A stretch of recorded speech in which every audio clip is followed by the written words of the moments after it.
Great. So, now we get to the part of why you guys are really here, right? So we're going to do a Q&A with our mayoral candidates. So I'm going to invite Tim Keller up here as well as Dan Lewis. So please come up to the front.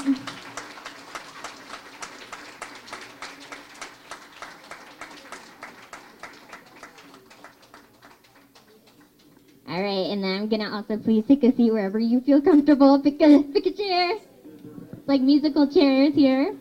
And then I'd like to also invite Rashad up to the front from Afghan community and also our new youth coordinator at Asian Family Center. He's amazing. And so Rashad will actually be asking the questions for tonight. So I know that we were planning on having each table ask the questions that they put up, but just for time's sake and to make things a little bit smoother, we're going to have Rashad ask the questions. We're going to go through as many questions as we possibly can. If you didn't get your question answered now, the candidates hopefully can stay after a little bit. And also answer some questions. So please feel free to stay after. We have the space for as long as we need. And so I know a lot of communities love karaoke, so you guys can sing too, right? So how this is going to work is, so the candidates know, we worked earlier to brainstorm a list of questions. So all these different communities came together. They thought of questions to ask the both of you. And this also includes some of our young people. So with each question that you have, we're going to give you all about 2 minutes to answer, and then we'll move on to the next one. So if you see me waving frantically, that's what it is. And then one more time, so before, just so that the candidates know who's in the room, we're going to go through, and please cheer very loud when I say your community, right? So I'm going to start right here in the Chinese community. All right, what about the Korean community? Woo! Come on, you can do better than that. Let's see, Korean community. Yeah, there you go, right? All right, what about Afghan community? Very good. And Filipino community? Ah! What about Vietnamese? Woo! And then who did I miss? Indian community. Woo! Yeah, cool. So there's a lot of representation in this room. Oh, we did Chinese, but we can do it again. Chinese! There you go. So thank you, everybody, so much. So to start off, before we go into the serious questions, right, we're going to ask the both of you to please give your name, your favorite food, and why you decided of your very busy time and schedules, why did you choose to come and spend time here tonight? Well, my name is Dan Lewis. My favorite food is the food that my mom makes. It's usually mashed potatoes and just some home cooked food. I did spend some time with the Korean community, and we had pizza. It was excellent, some pizza. But we also had some incredible kimchi, and it was amazing. And so, but thank you so much for allowing us to come tonight, inviting us.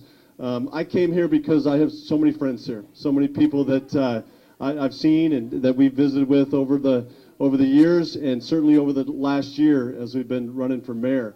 And it's been a real joy, a real honor to get to know the Asian community and many of you and all the different and everyone that's a part of this group here tonight. So thank you all so much. And I also want to say to some of the young people, I mean, this is so great to see so many young people here that are energized and excited about being involved in the political process. And the conversations about voting are just so important. We all have this opportunity to be able to vote and choose our leaders. And so thank you for being a part of that. And those of you that stood up about that you wanted to run for public office, I would love to be able to be of help to you in any way and be able to help you run, be able to help you be able to serve in that kind of way. Would be a real joy to be able to be a part of that. So thank you so much for having us.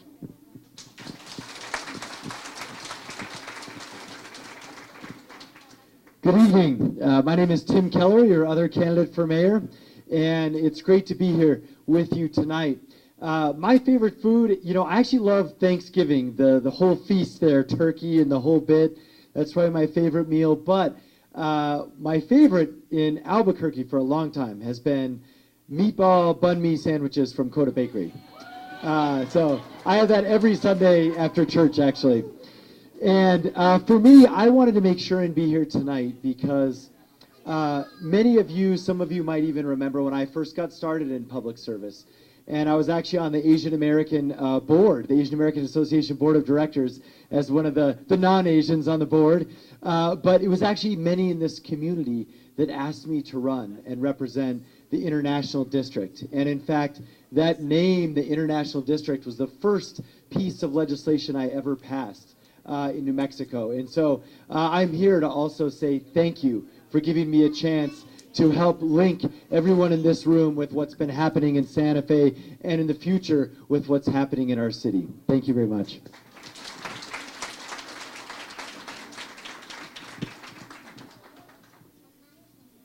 Thank you very much.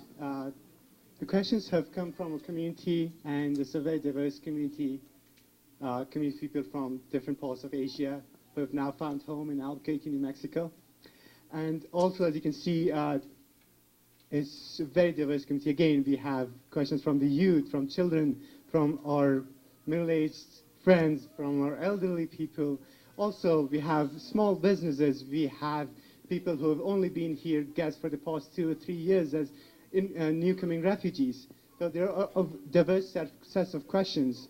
I'm going to be reading the questions verbatim exactly as they came from the community, and each candidate will have 2 minutes to respond to the questions.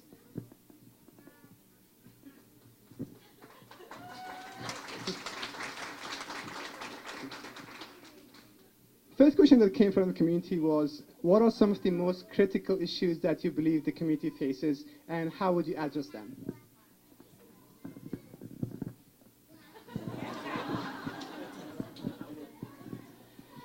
Well, I want to, I guess, one process check. How long do we have to answer? Okay. Oh, gotcha. You're the timekeeper. Okay.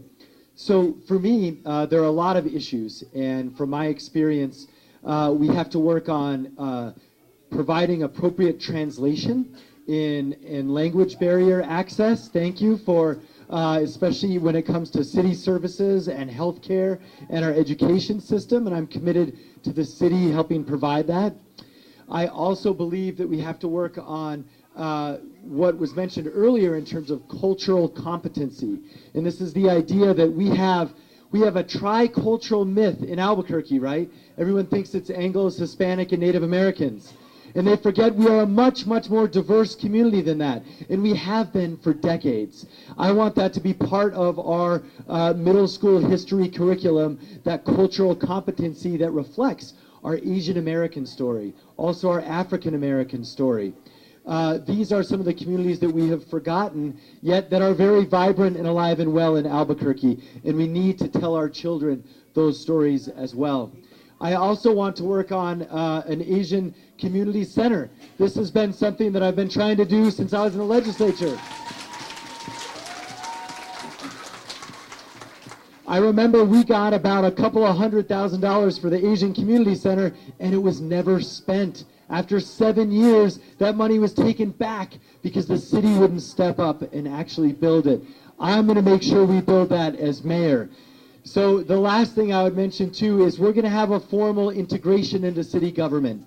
The Asian community deserves an Asian Chamber of Commerce that's recognized by the city and an Asian Community Stakeholder Liaison Council between the city and the community so that we can work together going forward. And I'm out of time. Thank you. You know, the question was about what's most critical to our city right now. And all the things that Tim mentioned, I'm for. I mean, I want to support. I want to help you all. And I want to help those initiatives. I want to make sure that everybody in the city has a voice. But the most critical issues facing our city right now are our crime problem and our stagnant economy. What will help more people than anything is if we have good jobs in this city, our economy growing, and small businesses thriving. I know many of you have small businesses. I want your businesses to thrive. And I know that our families won't thrive, our businesses won't thrive unless we have a safe city. I'm running because I want to make Albuquerque the worst place to be a criminal. I want to make it the best place to live, the best place to work, the best place to raise a family. And I want to make it a safe city. And so we have a very specific plan to be able to do that as mayor, to be able to have the kind of police department that's respected and trusted by everybody, to have the judges in our city held accountable who are letting dangerous people back out on our streets. I want to make sure there's leadership from the mayor's office in those ways. And I also want to make sure our economy grows. So the small businesses in this room, the small businesses in our city that create 80% of the jobs in our city are created by small businesses. I want them to I want to make it easy to be able to work at City Hall, or to be able to work with City Hall, to make it easy to be able to have a business, to start a business, to be able to hire employees.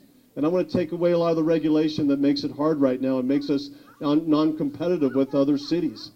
And so I want people that want to invest in Albuquerque to feel welcome here and to know they're going to have a safe place and they're going to have a fair place to do business.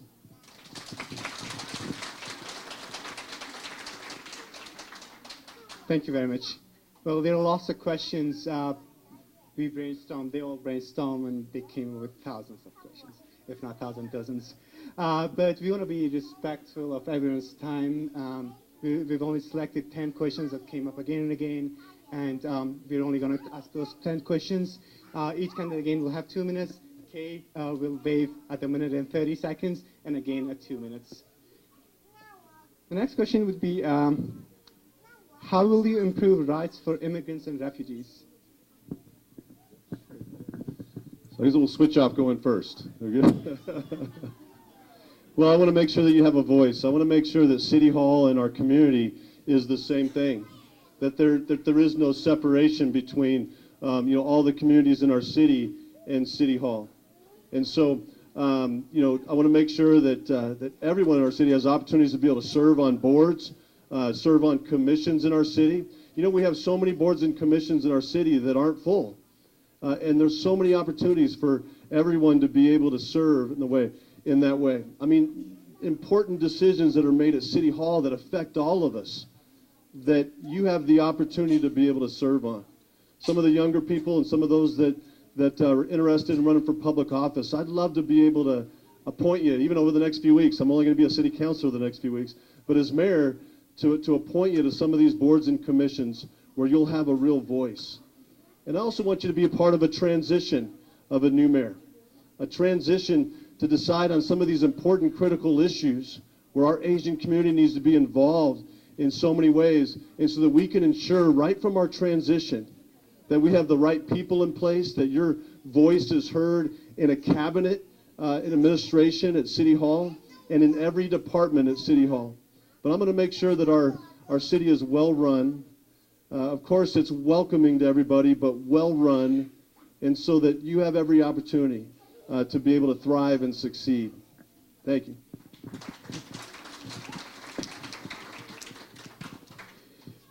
Well, for me, this is about carrying forward what I started doing as the state senator in the International District. And there's a couple of specifics. I think it's important that we honor this question with a specific answer. And so, one, I'm excited to say that the head of my entire transition operation is an Asian American. So I'm walking the walk already. The person in charge of my mayoral transition is Sarita Nair, who's an Indian American. And so we're doing that from the start at the top. And the second thing is, we already have an Office of Immigrant and Refugee Affairs in Albuquerque. But the problem is, it's little more than a press release. It's one person stuck in City Hall who's not in touch with our refugee community directly. I want to change that. I want to elevate the Office of Immigrant and Refugee Affairs to the top of city government and make sure that it is run by immigrants and refugees, and make sure that it's in immigrant and refugee communities.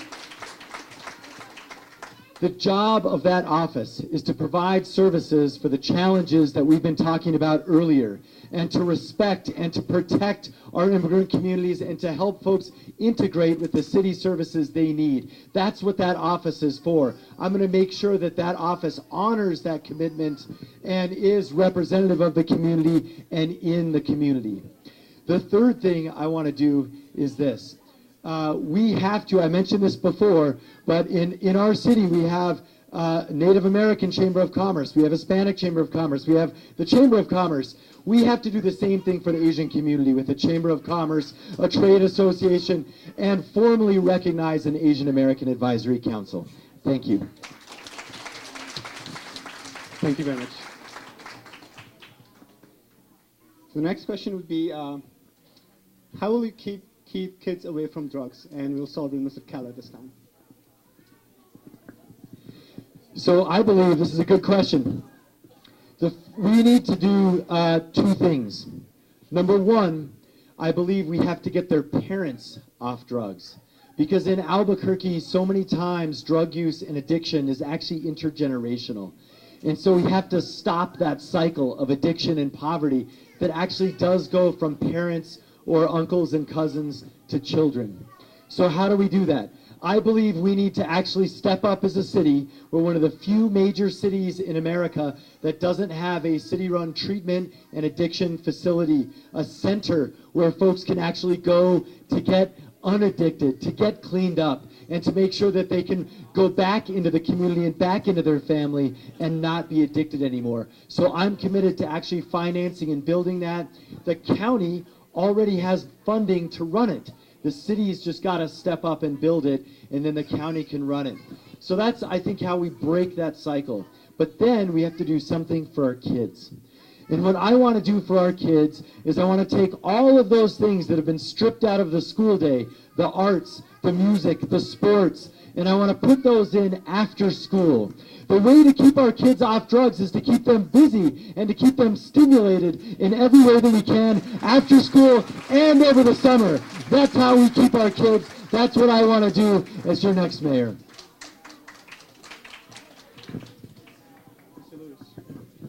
Well, the question of how we keep our kids off of drugs, and certainly I want to make sure that Albuquerque is not the place where much of the drugs in the United States actually go through. And I'm going to work together with our U.S. Attorney, with the New Mexico U.S. Attorney on a project called the HOPE Initiative. And the HOPE Initiative it educates children on drug abuse, and certainly in the area of opioid abuse or heroin abuse, which is rampant right now in our city, but also educates doctors that are over-prescribing it, which oftentimes is what kids are prescribed it in some way from an injury, and then they go and they use other drugs like heroin and others. And so I want to educate our kids on that and work with a very proven program to be able to expand that and do that, but also working together with the federal government to ensure that we're stopping drug trafficking coming through and coming in the city of Albuquerque. We do need to work on stopping the source and the demand for it. So we're going to work on that. But I also want to make sure our kids are active. I also want to make sure that we have great recreational facilities, sports facilities for our kids. I've had the privilege as a city councilor of being a part of building some great parks, some great soccer facilities, and certainly one of the newest softball and baseball facilities on the west side of Albuquerque. That's one of the premier facilities in the Southwest. I'm excited for your kids to be able to enjoy some of the facilities that they're gonna be proud of and be able to keep them busy. And certainly that's a big part of the way that we keep kids off drugs. Thank you very much. Next question. Do you have any special plans to drop or reduce crime rate? Well, our city is defined by crime right now, and around the country, Albuquerque is defined by crime. And we're going to change that by doing what the mayor can do. And first of all, I have a 10-page crime plan that very specifically lays out what we're going to do, how we're going to do it, and specifically how we're going to pay for it. And we're going to prioritize public safety in the budget at City Hall. We're going to have 1,200 police officers. But not just 1,200 police officers. We're going to have officers that know every corner, that are going to be a part of the very fabric of our community. You know, when someone sees a police officer, they'll know that that's someone that could help me. Helping businesses, but we got to have a presence of police officers that are there to help, not just enforcers, but peacekeepers, and we're going to do that. And it's important that the mayor take charge of our police department, and specifically in how it's formed and how it's structured. So 60% of our police department in field services, responding to calls. You know, when you call 911, when your family member has an emergency, or when you see an emergency and you need a police officer, what people in Albuquerque want, what I know you want, is a competent police officer comes in a reasonable amount of time, and investigators come to follow up, and they respond to those needs. I'm going to make sure first and foremost that happens, again, with a police department that's trusted and respected and has everything they need to be able to do their job. And I am going to hold the criminal courts in the city accountable. Our court system right now, when someone stabs somebody 27 times, and then after a few hours of seeing the judge, is back out in that neighborhood. As mayor, I'm going to take responsibility for that. And we're going to ensure that that changes in our criminal court system so that people are held accountable.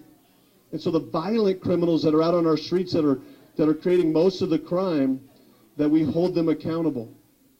And right now, there's no accountability. And as mayor, I'm going to work together with the DA, work together with our legislators, work together with the New Mexico Supreme Court, and we're going to ensure that Albuquerque streets are safe and that violent criminals are in jail.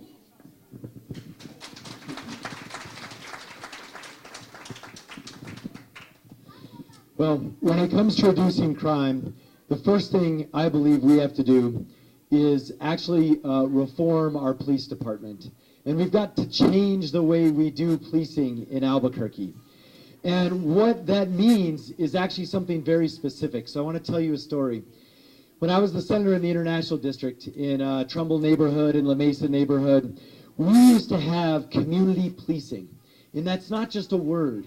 It's a series of policies and procedures, and it's a culture, and it's an ethic in the police department. And we used to sit down every week in small groups in our neighborhood, and we would talk about the house next door and whether or not it might be a meth house or not. And we would talk about violence or drugs being done on a particular corner with officers who are in our community for year after year. They got to know us. We got to know them. We had each other's cell phone numbers. We knew each other's names. And we problem solved together. They were like old-fashioned beat cops that were on bike and on foot. And we were able to solve the problems together with them on our own and in a spirit of trust. We built trust together because we problem solved together in a community that did not have any fear, where people trusted the cops and the cops trusted the community. We have to rebuild that. We had that for a while in Albuquerque, and it has been completely eroded over the last 8 years. That is what I want to do, and that means changing out the management at APD. It does mean bringing in more officers, but it also means finishing the DOJ reforms and honoring the challenges that they brought up. And then it means sending them back to DC and taking control of our police department again. And it means recruiting our youth and our own community members into the police department. So there are folks actually from our neighborhoods then policing our neighborhoods, from our community, then working to protect our community. It's a new vision for a police department that is ours, and a police department that works with us to solve crime on a block-by-block basis. Thank you. I'd like to thank all community interpreters once again for providing real-time interpretation to Vietnamese, Korean, Mandarin, Dari, Hindi, and a few other languages. So thanks again. Thank you so much.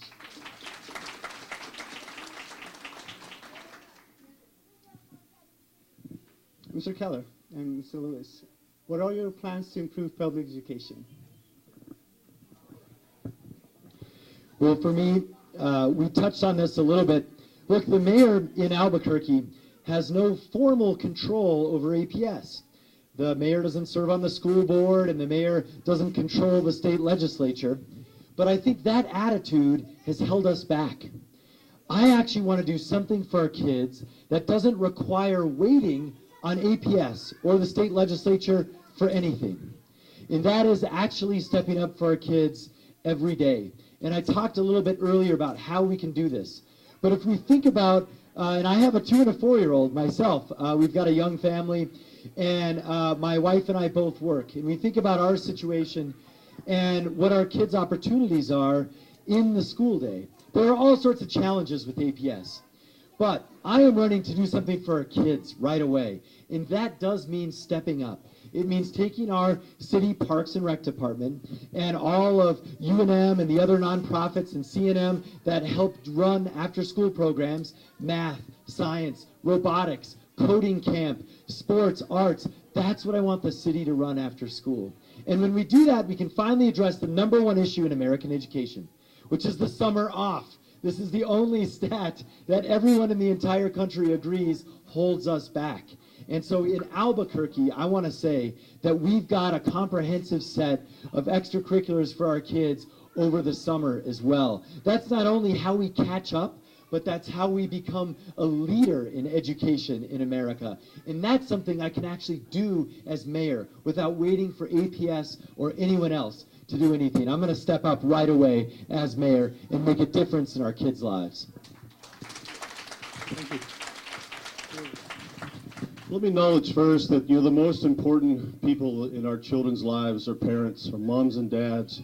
And so it's so critical that moms and dads have the ability to make decisions on their child's education. And here's the problem with education in the city of Albuquerque, public education in the city of Albuquerque. And that is that we have in this city, we have a city of over 500,000 people, and we have one massive failing school district, one big, huge school district, and the leaders are in they're high paid, and they're in that big skyscraper in Uptown, and they're failing our kids. Our system is failing our kids. I think our graduation rate is in the low 60s. Anywhere in the country, anywhere in the world, you would say that is a failing school system. It's a failing district. And so Tim's right, as far as we have no formal, as a mayor, no formal influence on APS. And so if that's true, I want to offer one solution that I believe will change, that I believe will put our kids first in this city. And that is breaking up Albuquerque schools into smaller districts that are closer to the community. That decisions are made by parents that are closer to the community. And they're smaller and more accountable, more effective, and closer to the people they serve. Rio Rancho Public Schools spends half the amount per student that APS does, and they're one of the most successful school districts in the state. It was a breakoff of APS. And I'd like to see our school district make a structural change. And there's a lot of people in this city and around the state that agree on that and believe that is how we make our kids our first and foremost special interest group. And so I'm excited about working with like-minded people to change education structurally in Albuquerque for our kids, and in a way that's going to truly help have the best outcomes that we need for kids. Our reputation of a failing school district hurts our families, it hurts your businesses. When people Google Albuquerque and they see our education system and they choose to go to other places, to Rio Rancho or other states. I want to change that. And there's a lot of like-minded people that are excited about that also. So we're going to break up APS. Thank you.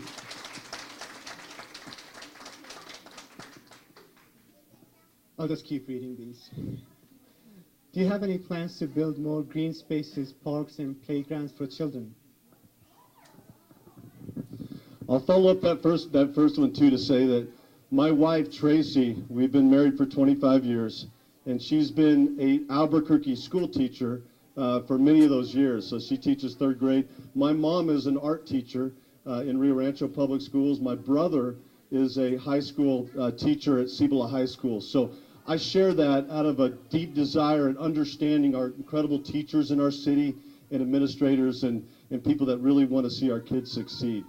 As far as open space and park space, I had the privilege a few years ago of helping the city of Albuquerque purchase 80 acres. You know, the only place where we own more than 80 acres of park space is the Balloon Fiesta.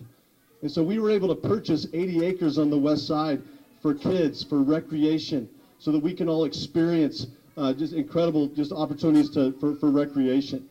But also on the west side of Albuquerque, I've had the opportunity to build a lot of new parks, neighborhood parks. And there's a lot of parks in this area, other parts of town, that need to be cleaned up, that need to be rehabilitated.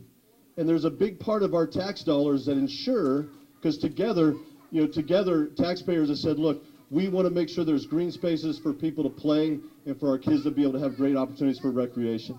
So we'll always keep that as a major priority. I'm excited about the many new ways that we can ensure that we have those opportunities. Also, we have an incredible bosque, a very unique bosque right in the middle of our city. I also represent a part of town where there's a national monument, the Petroglyph National Monument. And I've been a part of ensuring that that's a treasure that we protect and preserve so that all of us can enjoy that. A national park right in the middle of Albuquerque is pretty incredible. So we have an opportunity to be able to preserve that for years to come so that everybody can enjoy it, so that our kids and our grandkids can enjoy those spaces. Thank you. So Keller. Well, the question about open space and parks, I think we need to do a couple of things. Number one is, I want to get back to all of these dilapidated buildings in the middle of our neighborhoods. You know, we used to have a program where we would actually go through the process of converting those into pocket parks. That's what I want to get back to. If I see an empty lot or a dilapidated building, I want to turn it into a park. That's my vision for Albuquerque. It's about lots of little parks and playgrounds all over our city. And, you know, it's somewhat selfish because my 2- and 4-year-old love our city parks, and we're always looking for new ones. But the challenges in our city, we've been focused, I think, on, you know, 1 or 2 big projects. But what we've forgotten is our neighborhood, our corner, our intersection. That's what I want to get back to thinking about. And it might not always be a playground. It might be a community garden, a project that we started doing in the International District. It might also be a community art project that we build together. Now, we also have something a little bit separate, which is the open spaces. This is where we do a lot of our hiking and a lot of our recreation. We have an opportunity to grow open space a lot in Albuquerque because we actually own a bunch of land in Farmington and in Las Cruces. Albuquerque owns this land. And it's because we have not, as a city, actually followed through on a long land swap from the 1990s. Doesn't matter why we had it. But there's an opportunity there, and I'm going to take that opportunity to use that land and leverage that land to buy more public space in Albuquerque, and it won't cost us anything. It's about finishing the job and expanding our open space in Albuquerque.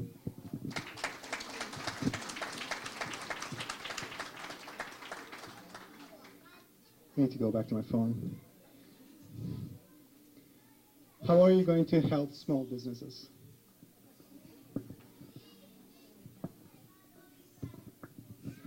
So for me, I want to do some basic things. I know it's easy to stand up as a politician and say, I want to help small business, and we got to invest in small business. I want to be specific. I want to help with customers, and I want to help with capital. So firstly, with customers, our city right now spends roughly $20 million on out-of-state companies. I want to just take those contracts and work with small businesses so that they can use those contracts. And the amazing thing is some of them are very basic. The coffee provider for the city of Albuquerque, out-of-state company. The website provider for the city of Albuquerque, out-of-state company. These are things probably somebody in this room could be doing right now. It just takes a thoughtful mayor to connect those two things. That's what I want to do. Very practical, very simple. But let me tell you, $20 million is hundreds of new jobs in Albuquerque for small business. The second thing is around capital. We have historically reserved a lot of our economic development tools to try and catch huge companies. So we package up our taxpayer dollars in tax increment districts and other programs like this. And we give them to Arizona companies and out-of-state companies. And we try and catch Tesla and Amazon and these large companies sort of floating by. I want to take all of that and aim it right here to entrepreneurs and small businesses in this room. If you're a small business in Albuquerque, you deserve the same kind of economic development programs and incentives that we currently give to these out-of-state companies. It's about refocusing. It's about rebalancing what we already do so that it actually helps businesses that are already here, so that it actually helps our kids who already live here and run a career path, not just an entry-level call center job. That's what we can do by simply the mayor refocusing these tools on businesses that are already here.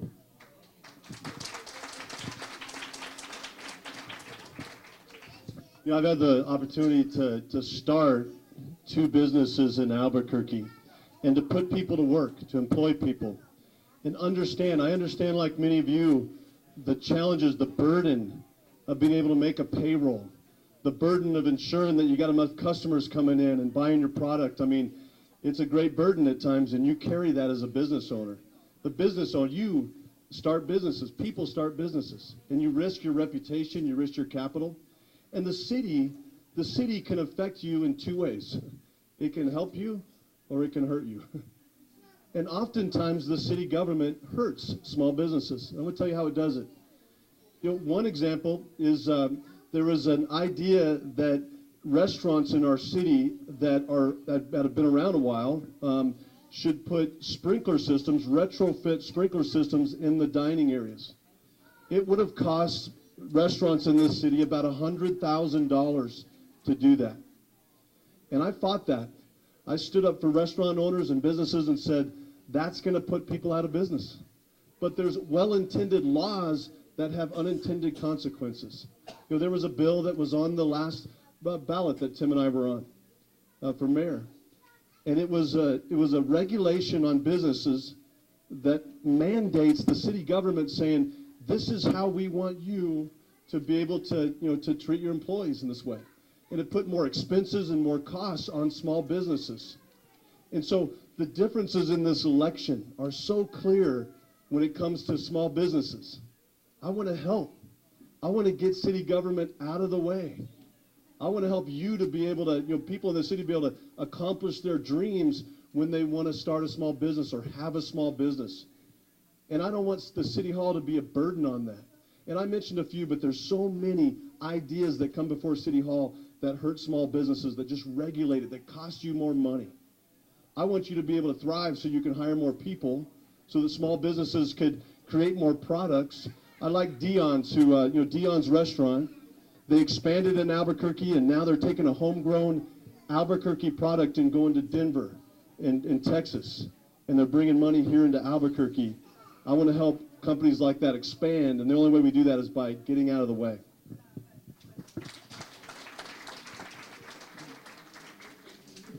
On the question of attracting businesses, what are some of your plans to renew and revamp the burden of regulations for business development? That's a good question that I think just follows right along with what I was just saying. I want to take away I'm going to set a goal of 25% of the regulations on small businesses in this city that we just flat out get rid of, that we just take away. And I also want to make sure that when you go to the planning department, because many times you have to go to the planning department if you have a small business, and if you want to reconfigure an existing building or a building that you're moving into, or if you want to build a new building, you got to go to the planning department. And our planning department is still, because of an administration, the administration leads that planning department, the mayor does, it's still a burden on small business owners. It's a long process. Where other cities or other states, you can go and get everything you need to get done in a day and get all the approvals that you need. In Albuquerque, it sometimes can take weeks and months. So we're going to change that. And we're going to make sure that the city of Albuquerque, the planning department, that they understand that they work for you, that they serve you.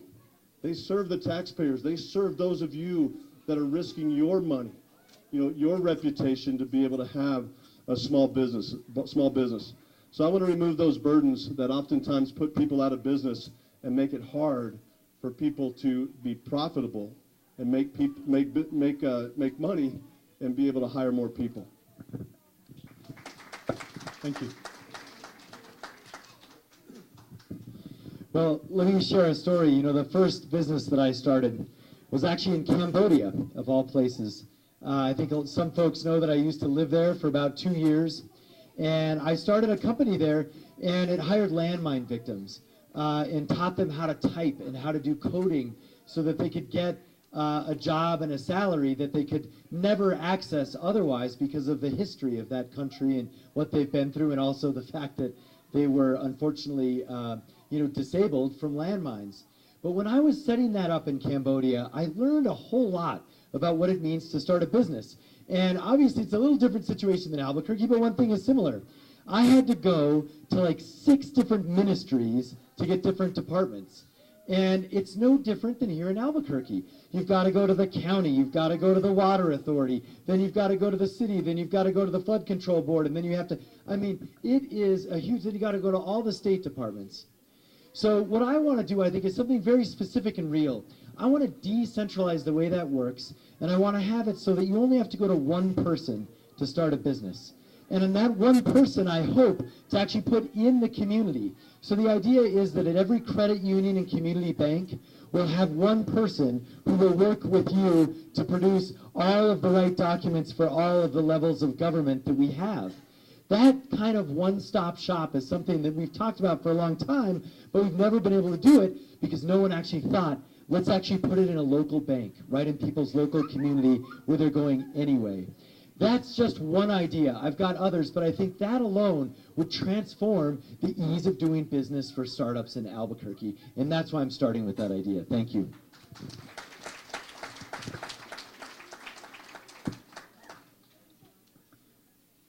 Within your development plans, do you have something specific for Asian communities, and specifically, what are you going to do for the Asian Americans in the first 100 days? Well, I've mentioned a few already, and so I think just because of the order of questions, I might have jumped the gun on that one. But we got some unfinished business. I talked about the community center. I talked about a chamber of commerce. I talked about an Asian stakeholder council. Those are all very important. But I want to reemphasize in the first 100 days, I remember the first time I met with Mayor Barry. It was actually with the Chinese American Alliance on his first day in office. I was there at 10 o'clock on his first day with Xu Wang, and we talked about the memorial for Chinese Americans in Albuquerque. I share with you that story so that you know this is not my first time working with the Asian community. I'm proud to say we do now have that memorial on the Imperial Building, and I think it would be so special if the first meeting that I have, just like the first meeting with RJ, happened to be, the first meeting I would like to have would be with the Asian American community. And I would be the second mayor in the history of Albuquerque to actually do that on day one. So that's a special thing, but I think it sets the tone. And the last part of that is I'm doing this already on my transition team. I'm proud to say that I have several Asian American community members, including the head of that transition team. And so not only will we meet on the first day, we're already meeting today. Thank you.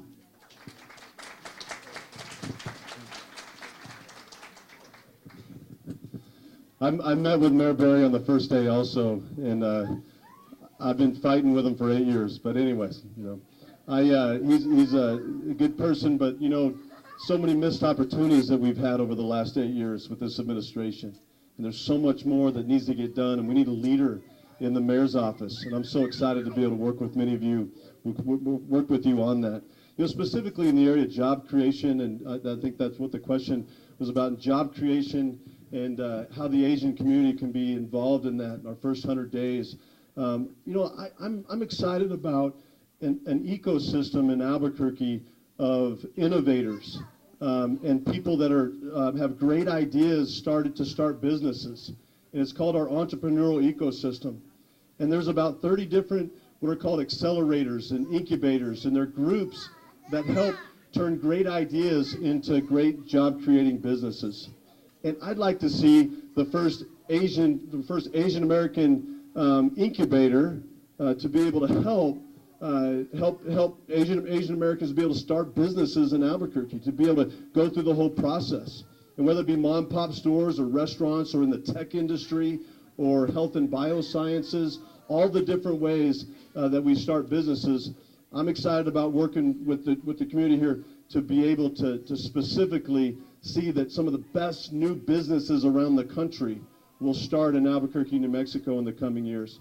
And some of the best homegrown companies that are already doing well are able to expand. And again, like Dion's that had a great product, was able to expand and then actually go to other states and be able to bring wealth into the state of New Mexico, into the city. So those are some of the things that I'm excited about working with you all on.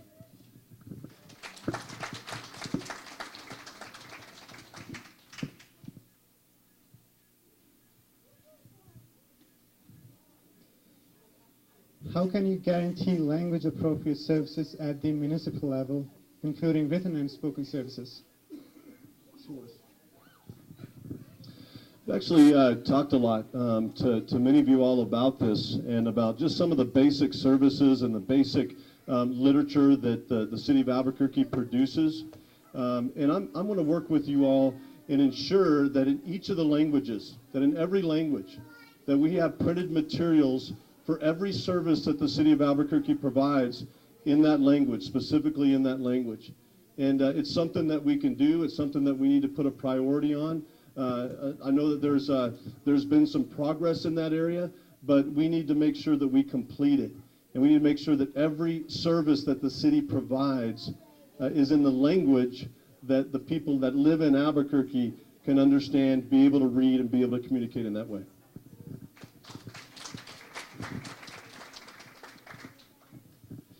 Well, I think that the city actually needs to take it a couple of steps further. We have, I mentioned, this Office of Immigrant and Refugee Affairs.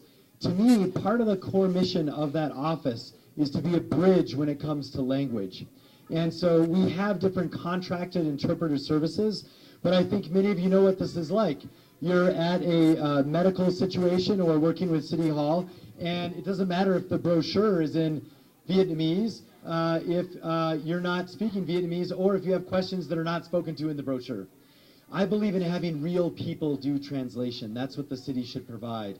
And so to do that, we've actually got to set up a quicker response time, right? Because now if you need a translator and you call in, usually 90-minute wait, sometimes it's come back on other days. It's just not coordinated.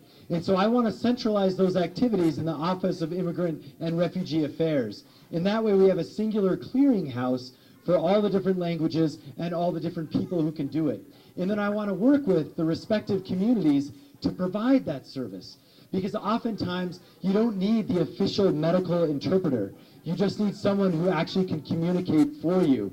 That can be done by folks who are perhaps at home, retirees. Sometimes even our high school kids are the best translators, sometimes even middle school kids. We've got to set up that network. But to do that, the Office of Immigrant and Refugee Affairs has to work with organizations like this one, the Asian Family Center, to actually make that a reality. That's how I think our city can help bridge that language barrier.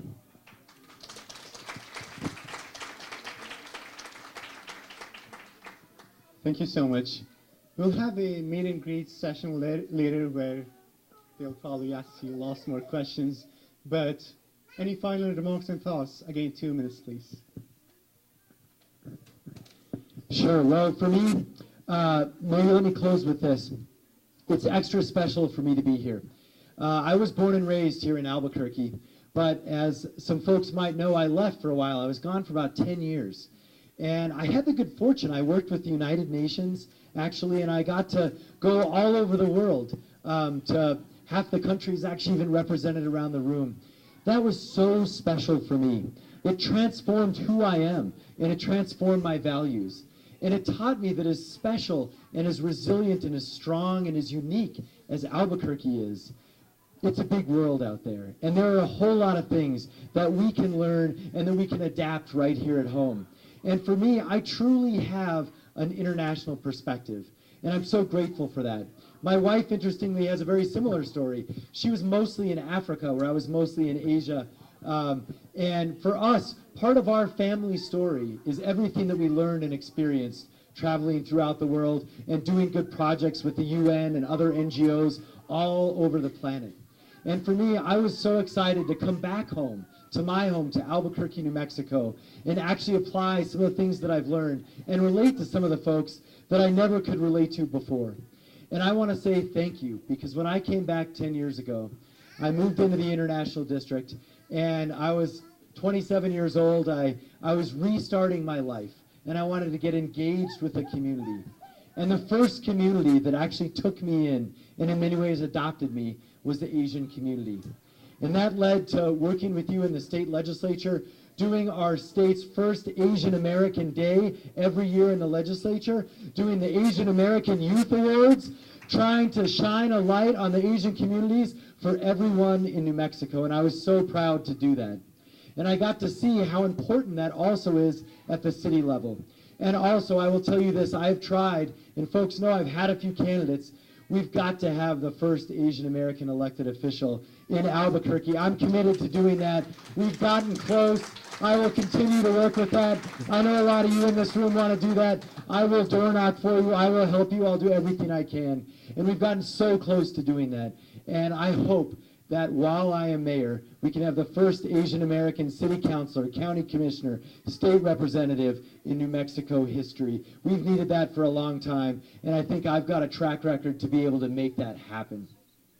So let me wrap it up by saying this. Thank you for including me in so much of your community over the last years. Thank you for making me feel at home when I moved back home to a place that I had been gone for 10 years. And I want to humbly ask for your vote. You can vote all this week, Monday through Friday, and Election Day is on November 14th. Give me a chance to try and work with you, to try and represent you as our next mayor of Albuquerque. Thank you so much. So, one thing about some of the experiences growing up, my dad was a pastor, and he led a great church, and I remember the time when I was a young kid, when our church had the opportunity to be able to host some Vietnamese refugees.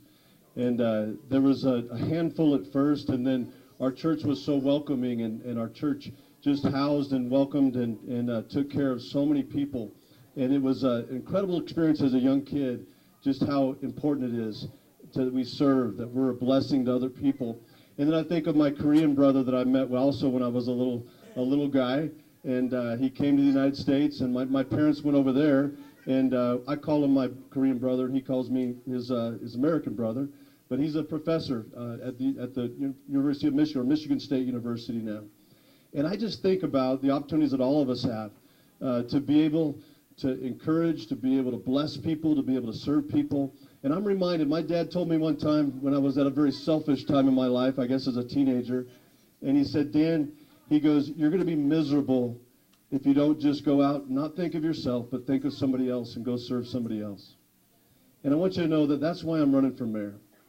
That I believe that what I've been given, then I owe a great debt to serve others and to make this city, what it should be. And so I just want to end by thanking you. Thank you for your friendship. I want you to know that you have an open door at City Hall. I'm excited to talk to you and listen to you about more the needs that you see for the city of Albuquerque, and you won't have to come find me. In fact, I want everybody in this room to have my cell phone that's right in here, and I give it out to everybody, and some of you do. But I just want you to know that you'll have a mayor that'll be your friend, that'll listen to you, and that'll work together with you to make this city the successful, the thriving city that we know it can be. So thank you all very much, and thank you for your encouragement, your support, all those things. And we got a big election. It's going to really decide the future of our city. So thank you all so much.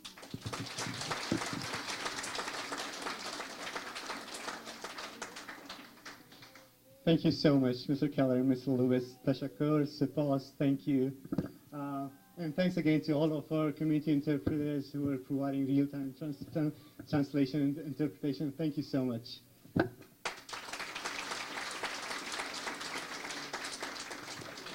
Before we wrap up, can I please invite Deli, who's our board director, to please share her thoughts and final remarks.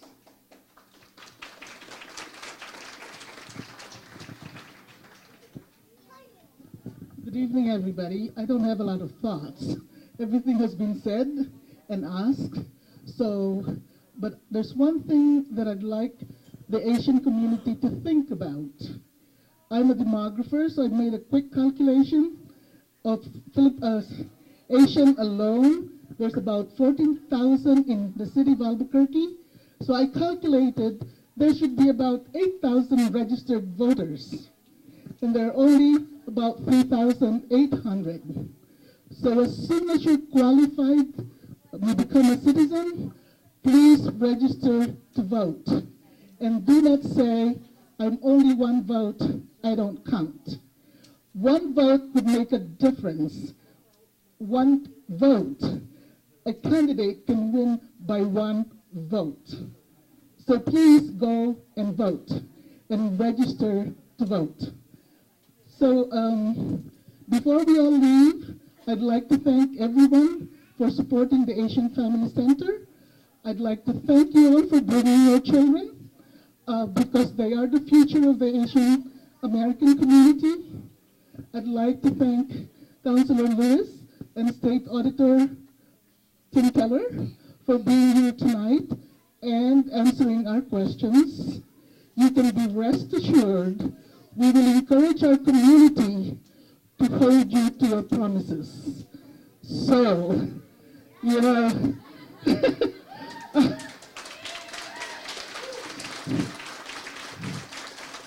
and lastly, we want our Asian Community Center.